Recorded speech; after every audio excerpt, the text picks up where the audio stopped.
The vibe is instantly tense as the crew tries to hype themselves up before a performance. It is giving major anxiety, but they know they cannot be boring for the audience.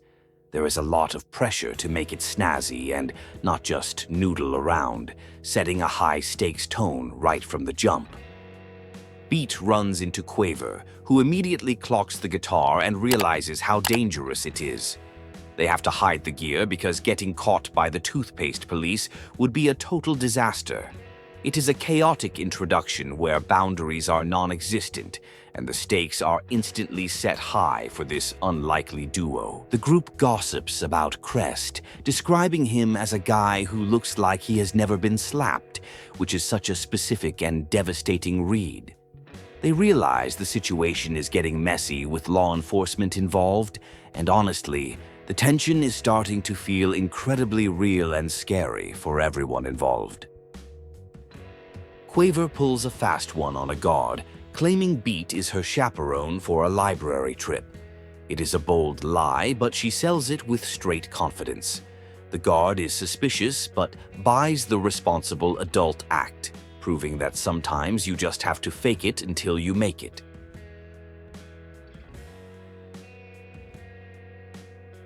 The music starts kicking in, but it triggers a major security response. It is the classic moment where artistic expression clashes with authority. The sirens go off, and the vibe shifts from creative flow to absolute panic as the reality of their outlaw status comes crashing down on them in real time. The authorities are trying to figure out how a massive security breach happened at a secure site. They are blaming incompetence and stressing over the PR nightmare. It is giving toxic workplace energy where the higher-ups are furious that a bunch of musicians managed to outsmart their advanced systems. Despite the massive risk, Beat decides to head straight into the danger zone to help the twins, which is objectively a terrible idea but morally the right move. They know they are walking into a trap, but leaving their friends to rot in a gray site prison just isn't an option.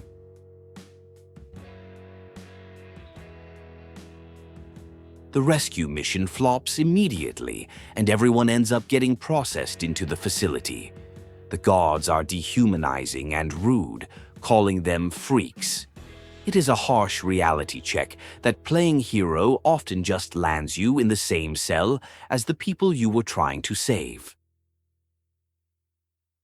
They meet Penny in the cafeteria, who immediately establishes dominance over the other inmates. She claims she can get things and thrives on the information economy. It is giving major main character energy, and the group realizes she might be the chaotic ally they need to survive this nightmare. Penny explains the silence dampeners, machines designed to cancel out the creation of silence monsters. It is wild tech that suppresses creativity to keep the cops safe. The group realizes the prison is basically a factory for oppression, built on the premise that peace and love are actually dangerous threats. The monotony of prison labor sets in, triggering flashbacks to Beat's childhood exploitation. It highlights how the system has always been about extracting labor from vulnerable people. The repetitive, soul-crushing work on the assembly line serves as a grim reminder that they are just cogs in a broken machine. Hi there! If you want to enjoy more gaming lore without grinding for 60 hours, hit that subscribe button. I do the grinding so you don't have to. Your support really helps the channel. Penny reveals that the dampeners have a fatal design flaw involving a glass capacitor and a voltage screw. If torqued too tight, the whole thing blows. It is a classic engineering oversight that they plan to exploit, turning the prison's own security measures into a massive improvised explosive device. The group finalizes the plan to sabotage the machines during their shift. The twins are annoyed, but realize they have no choice but to go along with it. It is a high-stakes gamble where everyone has to play their part perfectly, or risk getting blown up or thrown in solitary. A harm officer tries to interrogate Penny, suspecting she is the mastermind. The tension is thick, but Penny plays it cool, refusing to crack. It is a battle of wits where the authority figure tries to assert dominance, but Penny clearly holds all the cards and knows way more than she says.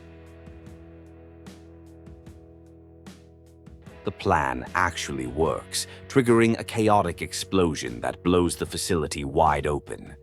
They scramble to a getaway car, leaving Penny behind as she creates a diversion. It is a pure adrenaline rush as they flee the scene, realizing they have officially crossed the line from nuisances to fugitives.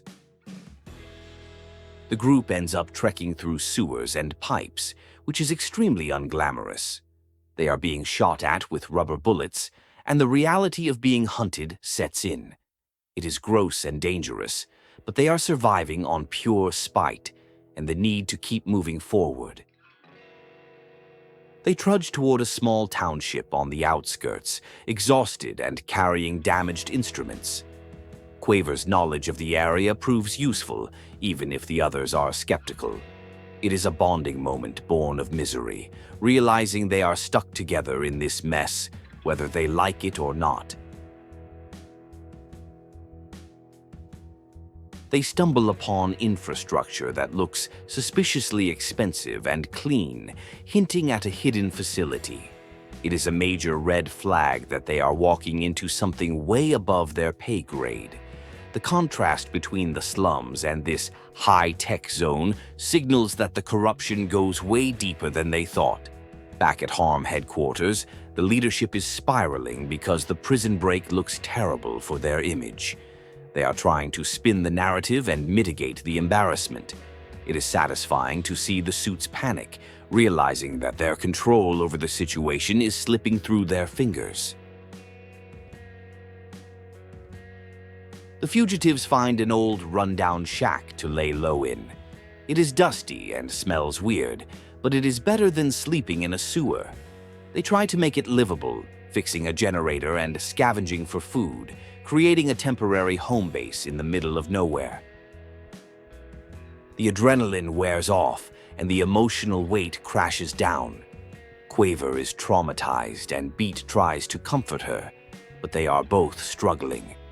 It is a heavy conversation about the futility of their situation and the fear that they might never actually be free from the system hunting them. The twins run into Harm's PR team, who are strangely dismissive. They tell the musicians they are irrelevant and that the needle won't move no matter what they do. It is psychological warfare, trying to convince the rebels that their resistance is meaningless and that the public doesn't even care. Beat and Quaver share a quiet moment taking photos, trying to find beauty in the decay. It is a necessary break from the chaos, reminding them that they are still human beings with creative impulses. These small acts of expression feel like rebellion in a world that wants them to be silent. The PR agents reveal they have a photo of Beat's mother, using it to emotionally manipulate the group. It is a low blow that shakes Beat to the core. The agent's smugness is infuriating, proving that Harm will weaponize personal trauma just to keep people in line and compliant. Instead of breaking them, the blackmail attempt fires them up.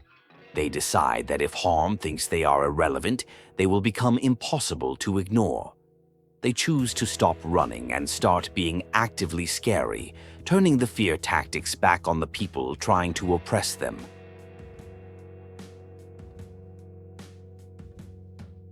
The crew starts setting up for an illegal concert, putting down membranes to dampen the silence monsters. Even though no audience is there yet, they are committed to the performance. It is about the principle of the thing, reclaiming their right to make noise even if it feels like shouting into the void. The PR agents drop a hard truth about modern society operating on gladiator rules. The only sin is being boring. They argue that entertainment is the only currency that matters. It is a cynical worldview that challenges the band to prove they are worth watching, or else they deserve to disappear. The pressure gets to the twins, and they have a tense confrontation. Treble tries to get Cleft to open up, but she is shut down emotionally. It highlights the strain that living on the run puts on relationships, even between siblings who are supposed to have an unbreakable bond.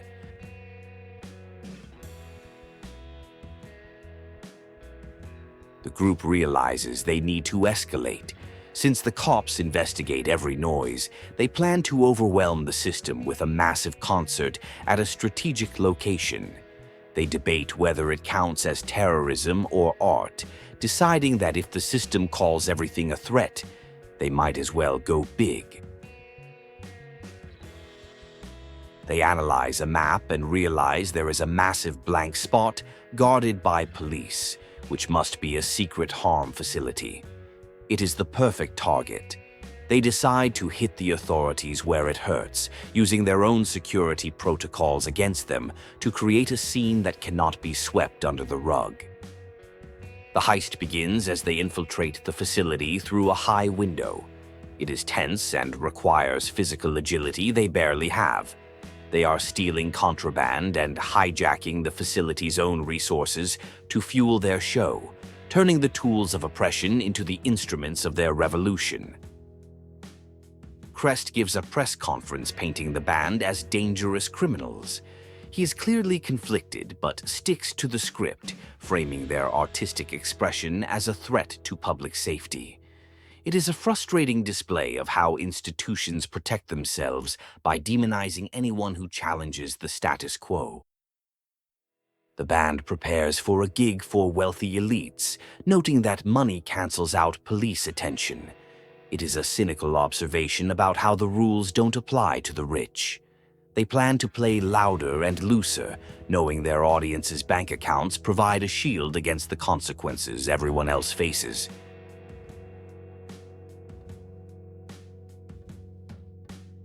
Penny shows up at the gig, revealing she has been following them. She invites them to a pristine recording studio she owns. It is suspicious how well connected she is, but the allure of a safe place to record music is too strong for the band to resist, despite the red flags.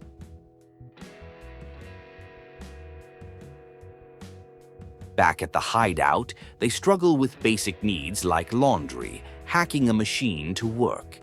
It is a grounding moment that shows the unglamorous side of rebellion. They are fighting the system, but also fighting dirty clothes, trying to maintain some dignity while living on the edge of society. Penny reveals her high-tech studio, complete with a silence dampener. She plays a remixed version of their song that sounds incredibly clean, but arguably soulless.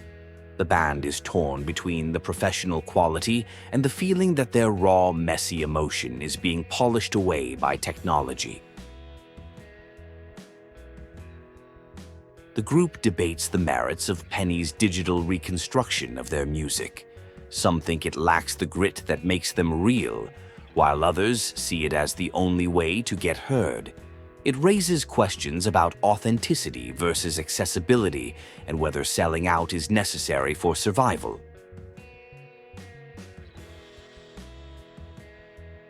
They discuss the name harm, theorizing it is reverse psychology, so on the nose that it is satire-proof. It is a meta-commentary on how blatantly evil institutions hide in plain sight. They realize that to beat harm, they have to be smarter than the dumb but effective branding the police state uses.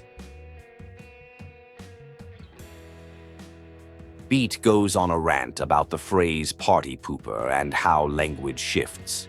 It segues into a critique of the clean studio mixes, arguing that stripping away the dirt ruins the art. It is a defense of imperfection and humanity in a world that tries to sterilize everything.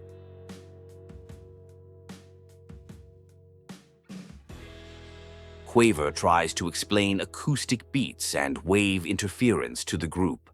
She describes how frequencies sync up and disappear. It serves as a metaphor for their struggle, trying to find a rhythm in the chaos, or hoping for a moment of silence where the constant noise of their lives finally resolves. The pressure of recording boils over, and Beat snaps at the others for not taking it seriously enough. She feels like she is carrying the weight of the project alone. It is a raw moment of burnout, revealing how desperate she is to leave a legacy before everything inevitably crashes down. The studio is compromised and Penny appears to be furious, but the situation is chaotic.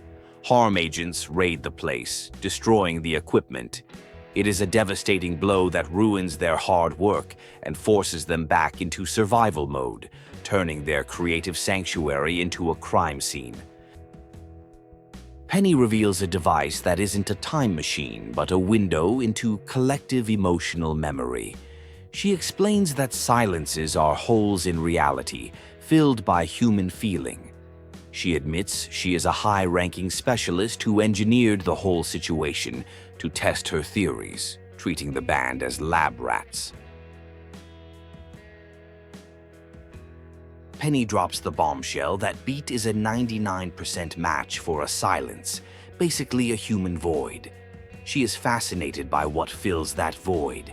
It deconstructs Beat's identity, suggesting her drive to create is a desperate attempt to fill a literal hole in her soul. Crest bursts in, but instead of arresting the band, he arrests Penny. He has finally had enough of the manipulation. It is a redemption arc moment where the cop realizes the system he serves is run by sociopaths who treat reality like a playground, and he decides to do the right thing. Penny explains that guns only work on silences because cops believe they do. It is a wild concept about perception shaping reality. Since the monsters are made of nothing, physical objects shouldn't hurt them. But collective delusion gives the weapons power. It exposes the fragility of the entire police state. Back in the aftermath, Quaver snaps at Beat for treating her like a child. She asserts her own trauma and strength, refusing to be coddled. It is a powerful moment where she demands respect as an equal member of the team, proving she is just as scarred and resilient as the adults. Beat tries to hold down a normal job, but gets fired for being late and unreliable. It is a depressing return to mundane reality, showing that saving the world or making great art doesn't pay the bills. The capitalist grind doesn't care about her existential crisis or her revolutionary potential. Crest visits Beat, bringing mail and offering job help. He is trying to be a supportive friend, but Beat pushes him away. It is tragic to see Beat spiraling into isolation while Crest is desperately trying to build a normal life after leaving the force, showing two very different responses to trauma. Crest breaks down, admitting that his attempt to be a whistleblower failed because the media is controlled by harm. He feels helpless and stuck. It is a crushing realization that the system is rigged from top to bottom, and even doing the right thing feels like screaming into a void. In a moment of vulnerability, Crest admits he was jealous of Beat's freedom and hints at romantic feelings. He talks about being trapped in location. It is a tender, awkward interaction that humanizes the former antagonist, showing just how lonely and repressed he has been inside the uniform. The PR twins return, claiming they have quit harm, but are really just adapting to the new chaos. They argue that nothing means anything, treating the rebellion as just another marketing campaign. It is a chilling look at corporate nihilism that absorbs counterculture and sells it back as a product.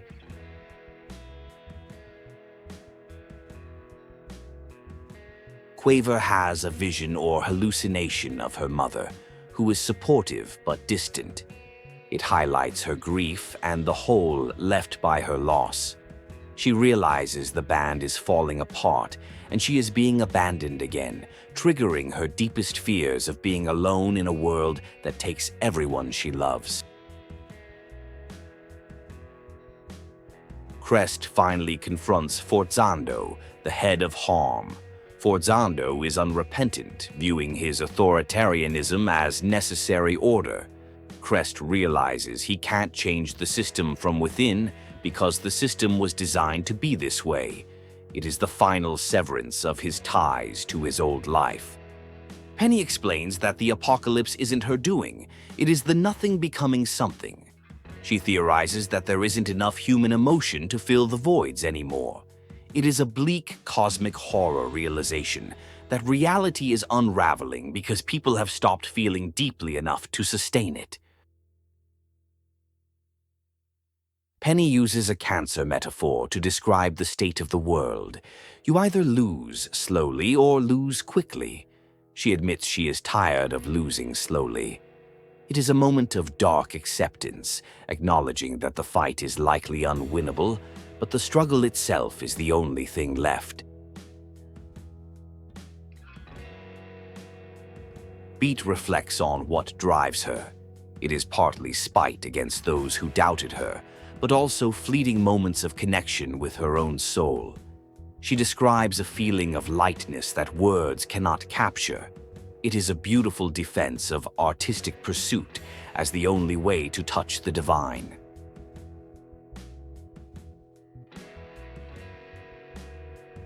A flashback reveals Beat's mom teaching her to sing, telling her not to rush the moments but to let them breathe. She compares it to a movie reveal. It is the emotional core of her journey, connecting her musical instinct to the love and guidance she received from the person she misses most. Beat muses on the idea that every cell in the body replaces itself every 7 years. She fears losing the person she was, but decides to view it as becoming a better version. It is a hopeful conclusion about growth, resilience, and the refusal to be defined by past failures. Gaming lore is long and confusing, but I break it down every week. Subscribe so you never miss a plot twist or hidden detail. Thanks for watching.